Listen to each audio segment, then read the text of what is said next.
Assalamualaikum warahmatullahi wabarakatuh, sahabat sekalian. Masih ketemu lagi bersama saya di channel Mas Guru Saja. Apa kabarnya sahabat Mas Guru Saja dimanapun berada? Mudah-mudahan tetap dalam kondisi yang sehat ya, bahagia selalu, kemudian tetap dalam nikmat iman, Islam, dan nikmat bahagia yang lainnya. Tetap bersyukur pada Allah Subhanahu wa Ta'ala. Alhamdulillahirrahmanirrahim. Pada kesempatan kali ini Mas Guru Saja berkesempatan untuk membahas soal bahasan 500 ya, 500 soal bahasan ya. Nanti targetnya adalah 500 soal ya, bahasan untuk tes perangkat desa. Ini adalah bagian yang kelima. Kita kemarin di bagian keempat sudah memasuki soal yang ke-60. Sekarang kita akan bahas 10 soal lagi, yaitu nomor 61 sampai dengan nomor 70. Oke, jadi untuk bahasan yang bagian ketiga ini nanti juga akan beberapa saya ambilkan dari soal yang kemarin. Ini juga untuk mengetes dia ingat teman-teman sekalian untuk yang kemarin apakah sudah benar-benar menguasai atau belum. Kemudian saya ingatkan juga, menginformasikan juga untuk sahabat-sahabat yang belum melihat pembahasan soal pada tes perangkat desa yang bagian 1 sampai dengan 4, kemudian ada Excel dan Word-nya juga. Teman-teman bisa lihat di beranda channel Mas Guru Saja ya. Kalian lihat kemudian pelajari bagian-bagian soalnya, mudah-mudahan bisa membantu teman-teman untuk lulus tes perangkat desa. Gak ingin berlama-lama, langsung saja kita akan memasuki bahasan soal tes perangkat desa bagian kelima ini pada nomor soal 61. Calon kepala BPD Badan Permusyawaratan Desa minimal berpendidikan A. SMA, B. S1, C. Diploma, atau D. SMP. Soal ini sudah ya kemarin ya. Ini hanya mengulang kembali. Untuk yang S1 dan diploma pasti tidak, karena masih jarang ya yang S1 atau diploma atau sarjana. Kemudian tinggal tersisa 2 nih, SMA atau SMP. Kira-kira yang mana? Iya, jawabannya adalah A, SMA. Untuk SMA ini adalah digunakan untuk syarat kepala BPD dan juga calon perangkat desa ya. Untuk yang SMP ini kepala desa sudah bisa, walaupun lulusan SMP sudah bisa jadi kepala desa. Keren ya Indonesia ya, SMP aja bisa jadi kepala desa nih. Kemudian nomor 62, ketentuan tentang pemilihan, pengangkatan, dan pemberhentian kepala desa diatur dalam peraturan daerah nomor ... Nah, untuk ini ya nanti jangan sampai keliru ya teman-teman. Nah, di sini ada Undang-Undang Daerah Nomor 7 Tahun 2007, Nomor 5 Tahun 2007, Nomor 4 Tahun 2007, Nomor 6 Tahun 2007. Nah, untuk ini jangan sampai keliru ya. Nanti di masing-masing nomor ini ada yang berbeda-beda. Dari 6, dari 4, 5, 6, 7 itu beda-beda aturannya. Ada yang tentang pemilihan pengangkatan kepala desa, ada yang pemilihan perangkat desa, ada yang pemberhentian perangkat desa, itu macam-macam. Ini beda-beda nomornya. Nah, jadi harus dihafalkan. Jadi jawabannya apa teman-teman? Ya, jawabannya adalah yang D, 6 tahun 2007 ya. Diingat-ingat, pemilihan dan pengangkatan pemberhentian kepala desa. Itu nomor 6 tahun 2007. Kita masuk ke soal nomor 63. Rencana pembangunan desa untuk jangka waktu 1 tahun dinamakan. Ya, untuk kemarin kita sudah bahas yang 5 tahun, sekarang yang 1 tahun namanya apa? A. RPD, B. RPJMD, C. RKPD, atau D. RPPD. Ayo dikira-kira. Oke, betul lagi, jawabannya itu adalah RKPD ya, C. Kepanjangannya apa? Nanti silakan teman-teman cari saja. Buat PR ya, maaf ya, buat PR. Nomor 64, peraturan desa ditetapkan oleh A. Kepala desa dan BPD, B. BPD, BPD itu Badan Permusyawaratan Desa ya, C. Kepala desa, D. Kepala desa dan klien Banjar Dinas. Apa jawabannya? Jawabannya adalah A. Kepala desa dan BPD. Nomor 65, Ketentuan tentang pengangkatan dan pemberhentian perangkat desa diatur dalam peraturan daerah nomor.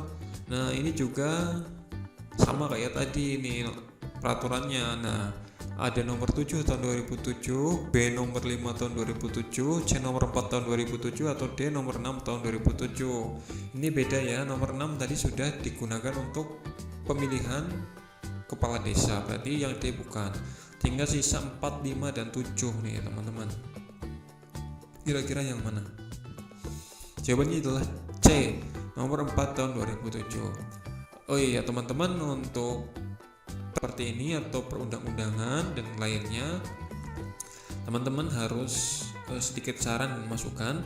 Teman-teman itu harus selalu update ya, minimal 1 tahun sekali atau minimal pergantian presiden ya. Kenapa saya bilang pergantian presiden? Karena biasanya ketika presidennya baru, kabinetnya baru, menterinya baru, nanti akan keluar aturan-aturan baru juga, undang-undangnya pun akan diperbaharui lagi biasanya. Nah, untuk itu nanti undang-undang yang lama otomatis kan akan tidak berlaku ya teman-teman, karena sudah disahkan undang-undang yang baru. Maka teman-teman harus update.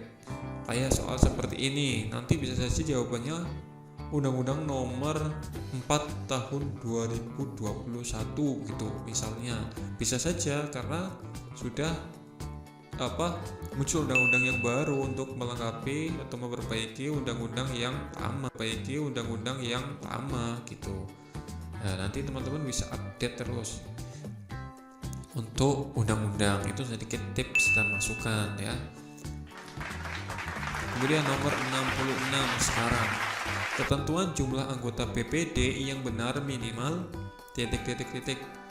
A 7 orang dan maksimal 13 orang, B 5 orang dan maksimal 11 orang, C 4 orang dan maksimal 10 orang, atau D 6 orang dan maksimal 12 orang.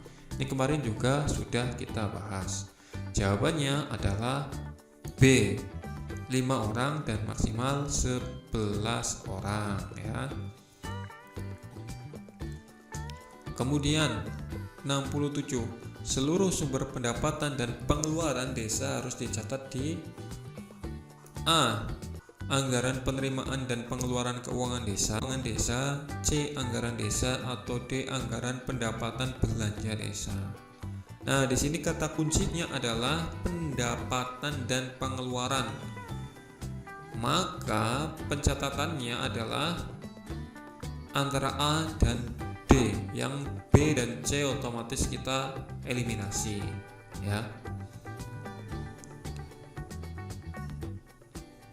Dan yang mendekati atau yang betul, paling betul adalah D.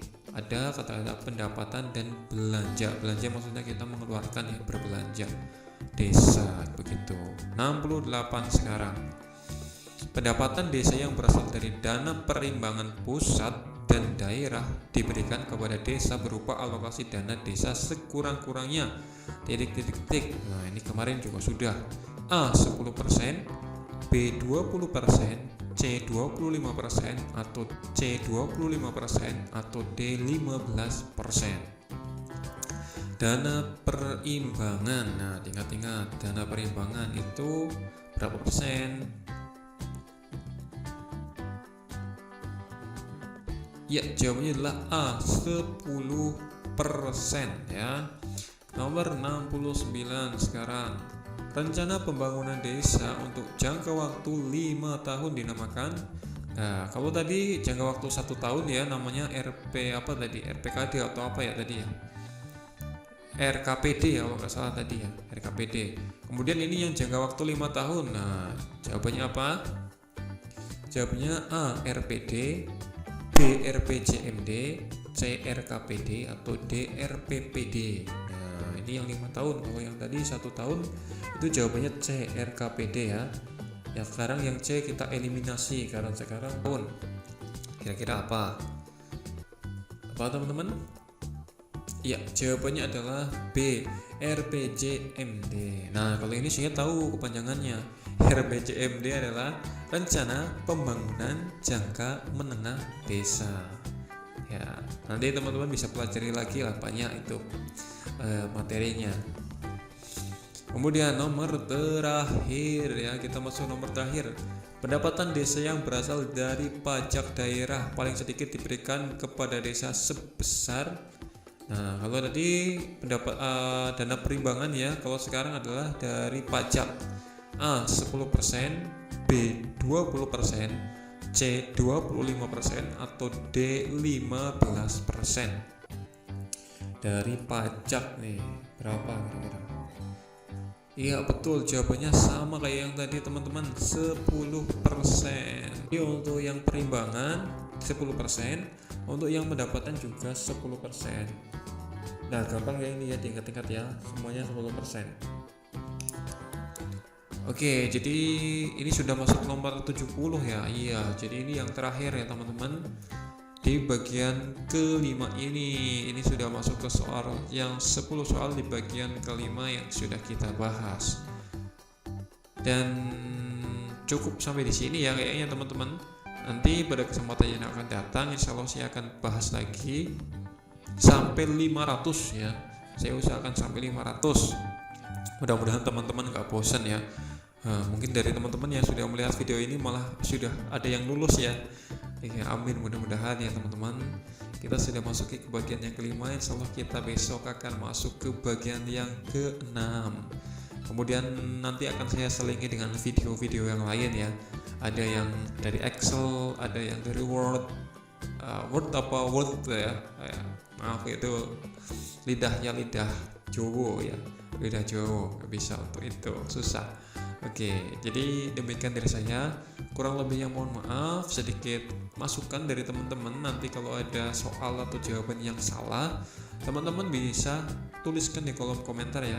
Nanti agar saya bisa perbaiki jawabannya, bisa saya koreksi lagi agar tidak menyesatkan juga untuk teman-teman yang lain. Oke, jadi demikian dari saya. Kurang lebihnya mohon maaf sekali lagi. Mudah-mudahan bermanfaat. Saya akhiri dari channel Mas Guru. Wassalamualaikum warahmatullahi wabarakatuh.